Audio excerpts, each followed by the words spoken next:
Welcome to Forged in the Fires podcast with Fireman Rob.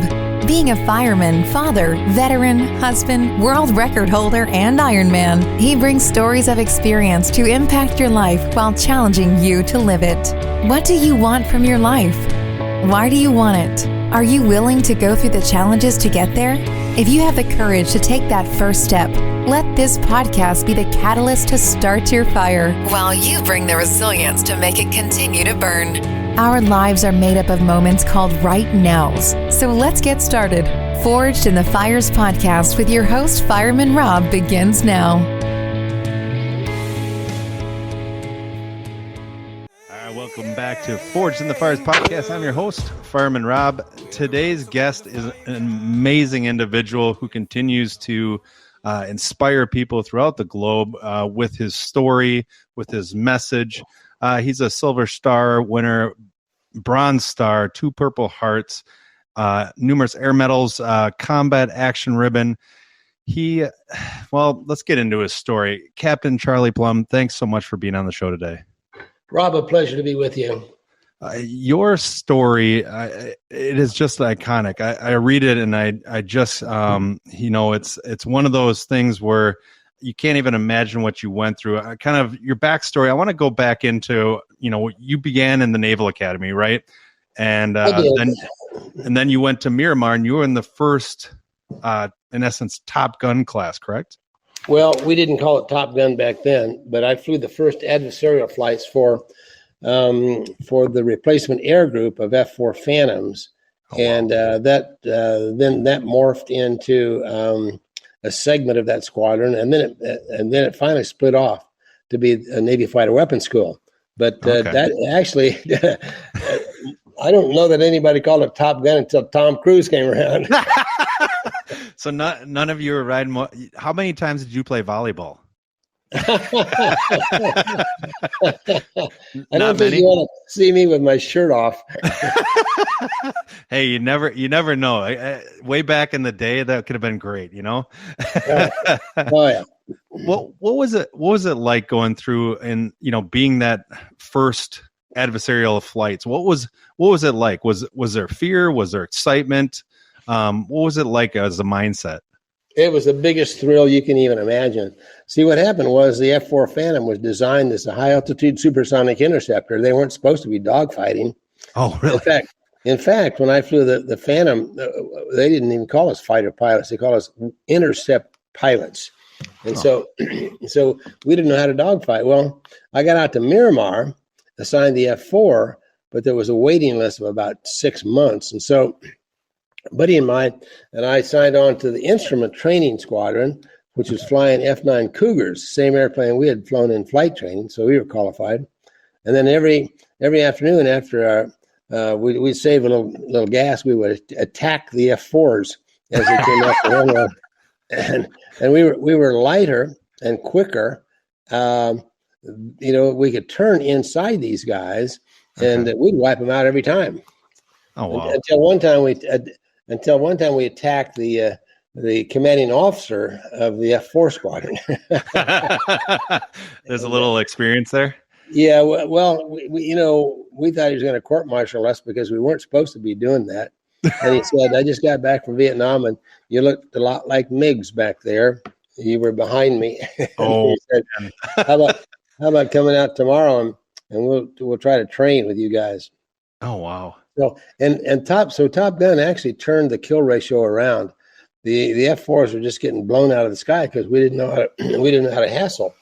Right. And so that was what Top Gun did, was it retrained intercept pilots to be dogfighters. What is that? I when I was in the Air Force, I actually got an incentive flight in F-15, and I threw up 5 times. I'm not proud to say it, but what is it like? I mean, because most people can't understand it. All they've seen is like Top Gun and some of those movies. What is it like when you're up there? Because you're having to make numerous decisions in split second. How do you transform your mindset to be able to do that from, in essence, just being able to drive or anything like that? How do you transform that to that mindset of making those split second decisions? It's all on adrenaline. You really don't even realize what you're doing until it's done. But of course, we train and train and train. And so you know pretty much what you're supposed to be doing. And then it's just a matter of the finesse of getting your airplane into a situation where you can lock your missiles on to the other airplane. Wow.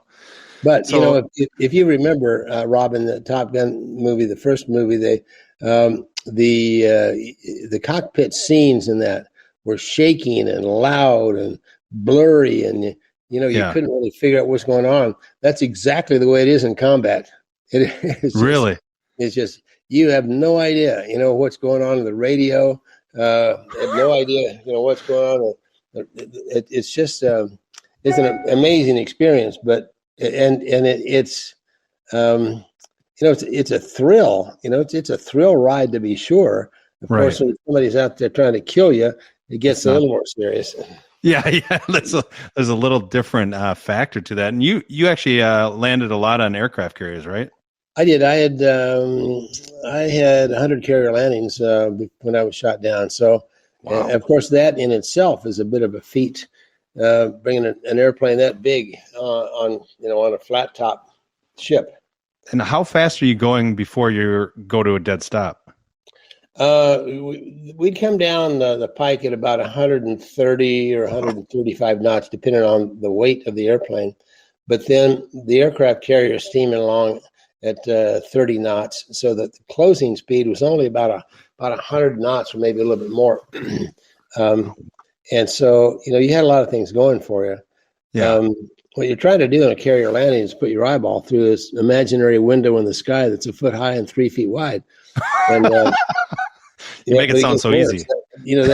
That sucker keeps moving on you. That window in the sky goes up and down and sideways as the ship rocks and rolls. So wow. You're fighting it. Oh my. What was it like the first time you did that? Well, you train and train and train. Back then, I think it's probably still the same today, is that Navy pilots have about 6 months more training than Air Force pilots. And that 6 months is primarily getting us ready to land on aircraft carriers. Okay. And so you go out early in the morning, just about sunrise, when it's really quiet. And you go out to these outlying fields that are marked off the shape of an aircraft carrier, and you bounce and bounce and bounce and bounce until you finally get it right. Oh my gosh, oh my gosh, that has to be just. I mean, everything that you're talking about is an adrenaline rush, right? Oh yeah.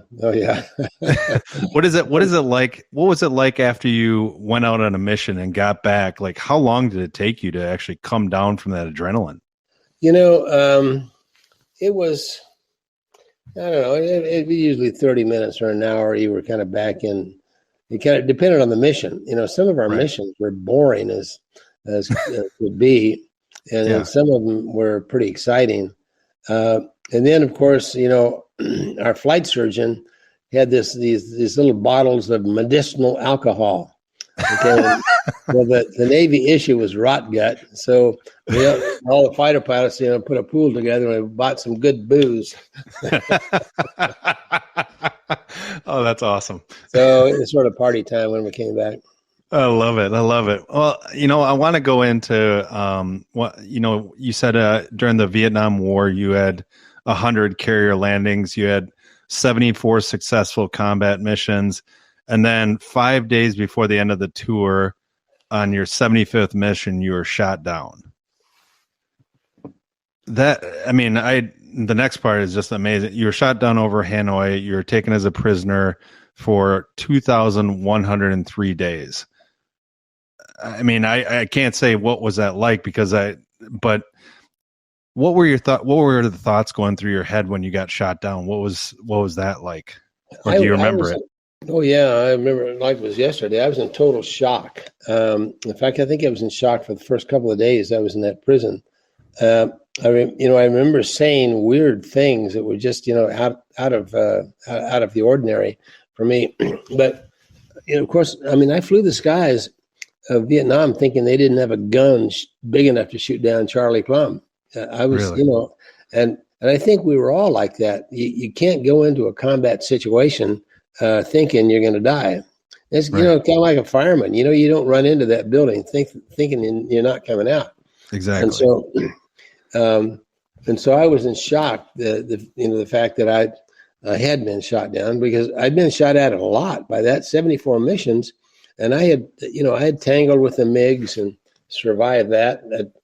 I came back with one engine shot out and on fire. And so I had those experiences, but I was never shot down. So, right.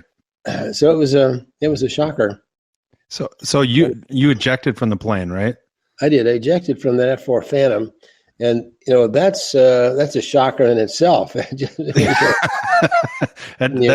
a swift kick in the what. Yep, it sure is. And then after you get about 16 instantaneous G's on your bottom, then your face hits the wind, the wind stream, and I was going, I don't know, 400 or 450 at the time, and so it's quite a surprise.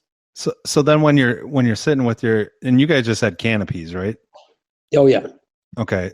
When you're sitting, you pretty much were going at the whim of wherever that was taking you. Did you have the vision of where you were kind of going to land, or not? Once I was in the parachute, I could see where I was going to land, and that's one of the first things I did was to search for some cover, search for some place to hide. Right. And there was a tree line at the edge of this rice paddy, and I thought if I can just get to that tree line, maybe I could hide. Well, the farmers on the ground were shooting at me with their rifles at the time, and so they were yelling and firing, and so it was pretty obvious that even if I made it to the tree line, I wasn't going to last very long. How far in to North Korea or Vietnam were you at that time? A couple 100 miles. I was too far to be rescued. In fact, that's one of the things I did was I pulled out my radio, my handheld, and told them not to try to come get me, because what was happening was Jolly Green Giant was our rescue helicopter, and they would come in trying to rescue a pilot, and the enemy would capture the pilot's radio and bring them in, then shoot the helicopter down. So, and so I was, plus the fact that they had seen me and were shooting at me from the ground. So sorry about that. So it was impossible for me to get out. So I made one radio call, said, "See you at the end of the war," tore the antenna off my handheld, threw it one way, and threw the handheld into the water of the rice paddy. So, and then I hit the ground. Wow. And then it just had to be kind of a blur of everything that just went on. I mean, you were at that point, it was the fight or flight.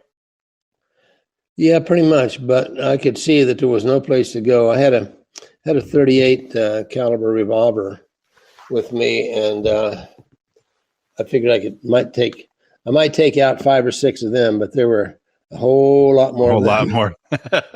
And so, oh my God. And so I gave up, and I thought a lot about that. In fact, for the first several months in that prison camp, I felt very guilty having given up. It's not exactly in a fighter pilot's resume. You're not trained to surrender. Right. And now you were in an 8 by 8 foot room. And one of the things that I was reading in one of the articles that you said, it was like I was in the penalty box for 6 years without knowing anything. How often did you get out of there? It depended on the time. The first several months, I didn't get out at all. But the last couple of months, first of all, the rooms were bigger as the war went on. And the last few months, they let us outside a couple times a week. They were trying to put a little Soften you color up. in our face and Yeah. a little meat on our bones. And so the treatment got a lot better those last couple of years. Wow. And in the beginning, I mean, I don't want to take you back through all this stuff, but That's okay. how did you? I mean, because it was not just you; it was numerous individuals in there. Did you guys work as a network? I think I've read some things where a lot of individuals worked as a network to help each other mentally to get through this. I don't think I'd be alive today if we hadn't been able to communicate with each other. And of course, communication was forbidden by the enemy. They would not allow us to so much as whisper a word, outside our cell. But we established lots of different forms of communication. We got very creative with communication. The primary way we communicated was with what we call the tap code. And this is a 5x5 matrix of the alphabet. I describe this in my book, where any letter could be represented by two numbers: the number of the line, then the number of the row. And so, we all knew Morse code, but lots of times we couldn't distinguish between a dot and a dash, and so it had to go by numbers. So we would tap on walls or tug on wires or write little notes on pieces of toilet paper to each other, and so we communicated and established this support group for each other. And I remember the first guy I communicated with said, "Charlie, you've just joined the finest team you'll ever play on, the prisoners of war in Vietnam." And they said, "We have the best leadership you will ever see that are calling the shots here." So, yes, and the leadership is telling us that there's no whining in the prison camp. We're not on the, yeah. You got to be kidding me. Jim Stockdale was probably the finest leader I've ever seen. And I mean, imagine this: you try to put a team together when you can't see them, you can't talk to them, you can't email them, text them, you can't fire them or give them a bonus or a promotion, and yet they pulled out techniques of leadership that I talk about in my seminar. I do leadership seminars, and I ask the question, what would you use when you don't have the ability to hire or fire or promote or bonus? What kind of techniques do you use? And so, we came back healthier mentally and physically than the fighter pilots who weren't shot down. That's crazy. There was a study done just 5 years ago of all the combatants of Vietnam. 30.6% have post-traumatic stress disorder, PTSD. Right. Of the POWs, only 5% of us have PTSD, and it's primarily the guys shot down near the end of the war and weren't in prison for more than a few weeks or a month. And in fact, we're sort of the poster boys now for what they're calling PTG, post-traumatic growth. The fact that we can go through, a challenging situation and come out better. And the psychiatrists that thought we were coming home as zombies, that we'd be vegetables. In fact, they had our families briefed to institutionalize us the rest of our lives because they thought we we couldn't possibly be normal after 6 or 7 or 8.5 years, in a little prison cell. Well, so far we have produced 17 generals and 7 admirals. This is out of 571 guys that came home. We've got 7 admirals. We've got doctors and lawyers and preachers and teachers and bishops and judges, 2 ambassadors, 2 senators from our number, of course, a vice presidential candidate and a presidential candidate. My old flight instructor, John McCain, ran for president. This is from just less than 600 guys did all these things. So the psychiatrists now are saying that the reason that we have done so well was because of the leadership that we had in that prison camp. And, telling us that, redirecting us, and that we're not on the defensive, that we're still warriors, and we're going to pursue this war till our last dying breath. So Stockdale would say, pull up your big boy pants. We got a war to fight. So, I love that. Yeah, it was, of course, I was a very junior officer at the time. I was one of the youngest guys there. And when I first heard that, I thought, this guy's gone nuts. Does he not understand what we're going through here? Yeah. But it worked. And so it was pretty amazing how all of that, that leadership and putting that team together allowed us to thrive through the situation. That's amazing. I was reading about that, the PTG, and how there's, what did they say? There's 5 areas of growth: the increase personal strength, deeper and more meaningful relationships, a greater appreciation for the small things, and new possibilities for the future. But it's interesting. You look at that last one of new possibilities for the future. How did you think when you were in there? Did you think about minutes or seconds, or was there really, it was just existing? Oh yeah. I thought about minutes and seconds, and I planned the future when I was there. I would spend probably an hour a day on my board bed, just forwarding my mind to the day I was released. And so I planned the next 20 years around my wife and the duty stations and vacations and kids we'd have and all that stuff. No kidding. But I think that fourth point, or the fifth point that you mentioned, that is really important, because when you go through an experience like that, you really are, and you've been successful, you really are more ready to take on challenges in the future, because right. You've already, you've proven yourself that I can take a lot of pain. So. Now I know that in the study too, they said, not a lot of people are going to be put in the Hanoi Hilton for 6 years and be able to come out with that. I can only imagine the power of your seminars and being able to have these people relate to something like that and take it to their own life. What is like one of the things that you would tell them to be able to correlate that? Because for me, even looking at you, 2,103 days, that to me is, that's a lifetime.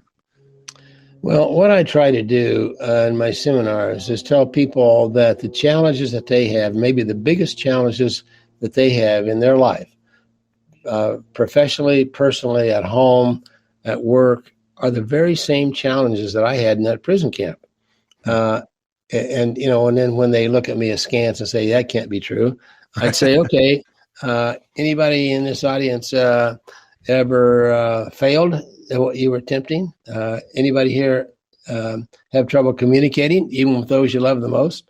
Anybody in here been lonely or afraid or dejected? Anybody here have your baseline value system challenged? And so all of these things that I bring to the table are things that worried me and bothered me the most in the prison camp. Right. And so my point is,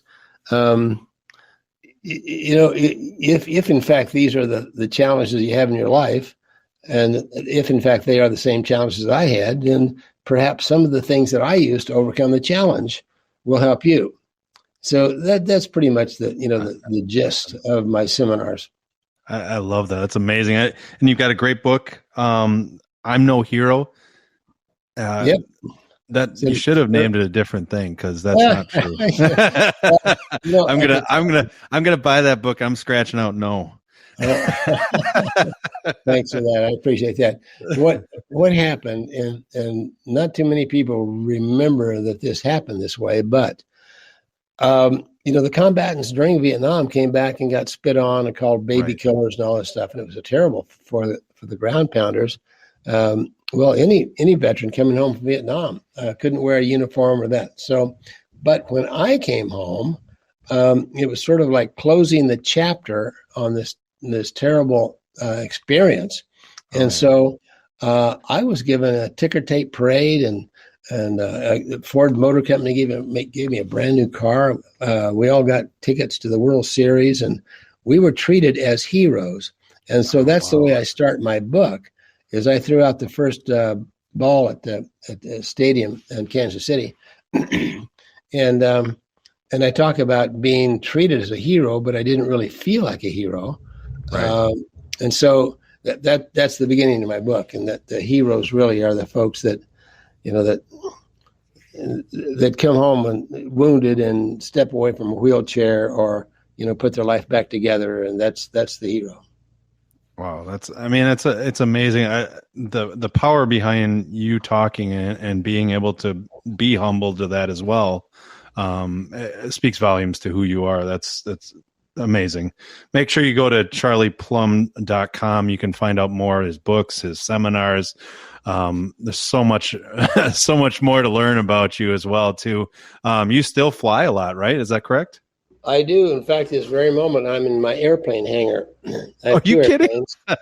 Yep. Well, my wife, see, I had this old hangar, rusty, dirty, greasy old hangar, and my wife decides I need a man cave.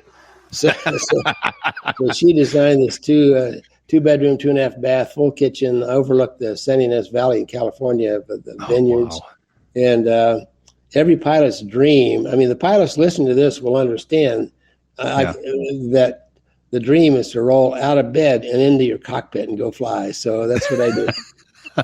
Wow, she knows you really well, doesn't she? Yes, she does. She's a great lady. Oh, that's amazing. That's amazing. Well, Charlie, I have to thank you both for your service, for what you've done for all those individuals who maybe feel like they were lost and feel like they're still struggling. But also thank you for coming on today. I appreciate it. Well, Rob, I want to throw the bouquet right back to you and all of your listeners, because you guys are the ones on the front line now. And man, I just cannot even imagine the challenges that you guys go through in public safety and rescue and firefighting. And so thank you for what you do. I appreciate that. And I always end the same way. And this is going to be interesting because you're going to have to go back in time here. So I have 3 questions that I always ask my guests. The first question is, if you could go back to your 18-year-old self, what is one piece of advice that you tell them? I would say keep track of your friends. I've met so many wonderful people in my nearly 80 years of life, and I wish I could remember the names and addresses and numbers, because every one of those people was an important part of my life, and I'd like to go back and thank them. Oh wow, I love that. That's such a powerful statement too. So here's the second one. Everybody goes through challenges, and you're one of those people that definitely helps individuals through this. If you could give somebody 2 pieces of wisdom, or 2 things that they could do daily to continue to move through the challenges and through the adversity, what would those 2 things be? I think the first thing I'd say was, within every challenge you face, there's some kind of an opportunity. And I would tell people that, make a puzzle out of it. Make I got to figure this out. What's the advantage of this challenge that I am facing? In fact, one of my tenets is adversity is a horrible thing to waste. And so yeah. If that's true, then how do you waste adversity? Well, you waste adversity by refusing to forgive. And I think that would be my second point. Wow. And it's more than just a good Christian principle. It's a survival principle. Right. I found in the prison camp, and boy, the first several months, man, I was just seething with anger and vitriol and hatred. Right. And finally decided that all this acid within me is going to hurt me more than it's going to hurt the enemy. That's for sure. Right. And so my mother was a great Christian lady, and she taught me forgiveness. But And I believe in forgiveness from a Christian point of view, but I never really thought of it as a survival technique. So, Right. so I think that would be my second point: is practice forgiveness. Wow. And from you, that's huge, because I can't imagine what you went through, and then two, to be able to formulate that into something that you used as a survival mechanism. Mm-hmm. Last question. This is going to be a fun one. I have no idea what you're going to pick. So if you could pick 3 people to have coffee with at a firehouse table. So in other words, any question you can ask, all sorts of great conversations. They can be deceased or alive. Who would they be and why? I'd like to have a conversation with God. There you go. There's a lot of his creation down here. I'm really kind of wondering where that came from. Make sure he has a lot of coffee. Yeah, I guess. Winston Churchill has always been a hero of mine. The thing he did in World War II, I'd like to talk to Winston Churchill. Probably, probably some of the warriors of the past. I'd like to talk there you go. to Old Halsey from World War II. Yeah. And what was going through his mind, or maybe Jimmy Doolittle. One of the aviation feats of all times is taking those 25 short runway. Off the Hornet, the aircraft carrier, and bombing Tokyo. Holy smokes! And so, yeah, you'd have probably enjoyed trying that, wouldn't you? Yeah. Just from the short conversation, I have a feeling that would have been something you would have raised your hand and said, "Yeah." Yeah, I would have signed on. As a matter of fact, when he took those 88 guys together and said, "Hey, this may be a suicide mission, and if you want to, if you don't want to do it, that's fine." And 88 guys raised their hand and said, "No, I'm going with you." That's amazing. Yeah, that's the difference. That's what makes so many different human beings so amazing. Is that one choice to be bigger than part of something bigger than yourself.